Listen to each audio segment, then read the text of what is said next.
US President Joe Biden set out to reassure NATO leaders of Washington's commitment to the alliance as he arrived for his first summit of the 30-member group in Brussels. But I want to make it clear, NATO is critically important for US interest in and of itself. If there weren't one, we'd have to invent one. Clearly enjoying the moment, Biden sought to rebuild trust after 4 years of Donald Trump. The former US leader was openly hostile to NATO, once even threatening to pull out. The military withdrawal from Afghanistan, climate change and NATO's future are on the agenda, but relations with Russia and China dominated discussions.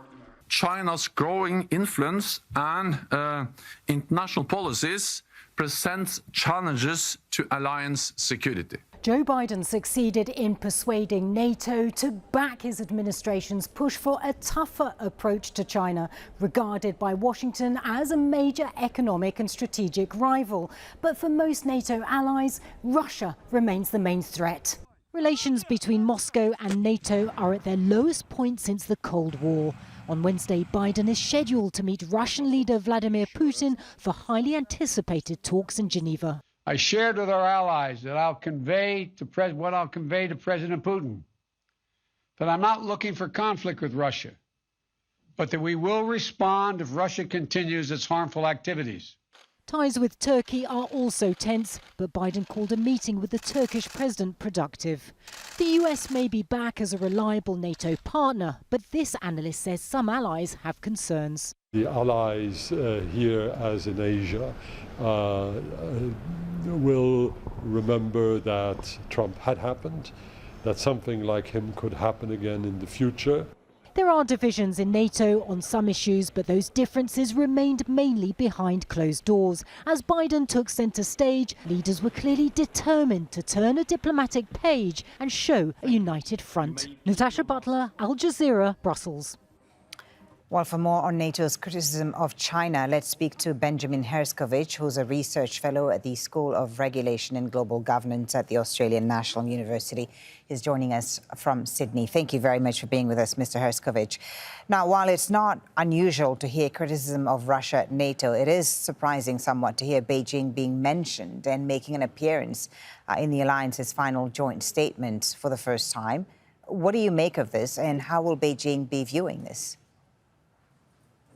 Thank you very much. It's great to be with you. Look, it is a significant development, and it comes as part of this broader effort on the part of the Biden administration to take a much more multinational, multilateralized approach to ramping up its effort to combat China's power and China's influence globally. And it's a function of the fact that the Biden administration has made all of these very positive overtures to Europe and has demonstrated that it's willing to put its relationships with European countries on a totally new trajectory in comparison to the quite adversarial, testy, hostile relationship that the Trump administration had with NATO and with a range of European countries. Right. So the United States is fully going down this route of great power competition with China and is really marshalling European support and NATO support for that effort. Right. In terms of the view of Beijing would be viewing this with a great deal of concern, not because of the substance of it, it is effectively a diplomatic signal, but because of the way in which it demonstrates that the Biden administration is already successfully marshalling a coalition of countries which it's seeking to bring on board with its efforts to combat China's power and influence. Is it, though? I mean, while relations between the US and China are clearly defined, European leaders, I imagine, have to tread more carefully when it comes to China. I think that's absolutely correct. And it's important to approach this statement from NATO with a certain amount of critical skepticism.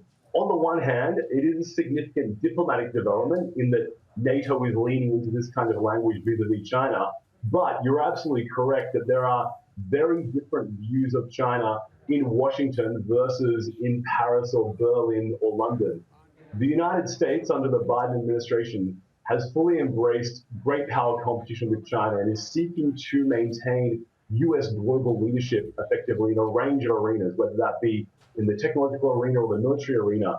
Whereas for European countries, they have serious concerns about Beijing's aspirations and the way Beijing is using its newfound power, but they do not see US leadership as a good in and of itself. So even though on the surface, it looks like there's a significant alignment of European and US interests, in actual fact, that probably papers over a significant disagreement between what the long-term goal of this is. For Europeans, the hope is that China will rein in a little bit its ambitions and be a bit more cooperative on the world stage and be a bit more of a collaborative multilateral player. Right. Whereas for the United States, the goal is to maintain unrivaled US leadership, and European view does not lend itself to fully supporting that US goal. Yeah, and we also heard criticism of China at the G7 leaders criticizing China's human rights record in Xinjiang, to which we saw a response from the Chinese embassy in London, a strongly worded statement. And the G7 summit, G7 leaders were also talking about setting up an alternative to the Belt and Road Infrastructure Initiative that Beijing's launched. What sort of response do you think we can anticipate from China? And do you see a significant shift of China's foreign policy as a result of this, what appears to be anyway, this widening divide with the Americans and now possibly also the Europeans? I suspect that there won't be a significant shift in response to these developments in terms of China's foreign policy. The view from Beijing is that countries like the United States and a range of European countries are already deeply adversarial to some of China's core interests, and in particular, Beijing's efforts to shape its internal policies as it sees fit. It sees European countries and it sees the United States as interfering in its internal affairs. And these latest developments will make no changes to that. China will still see these other countries as meddling in its internal affairs. In terms of the Belt and Road Initiative and Chinese investments abroad, I suspect that Beijing already understood that European countries and the United States were broadly skeptical of the Belt and Road and broadly skeptical of Chinese infrastructure investments. And so Beijing will seek to push forward with that goal of building influence, of building friends, in particular in Southeast Asia, in South Asia, and in Africa.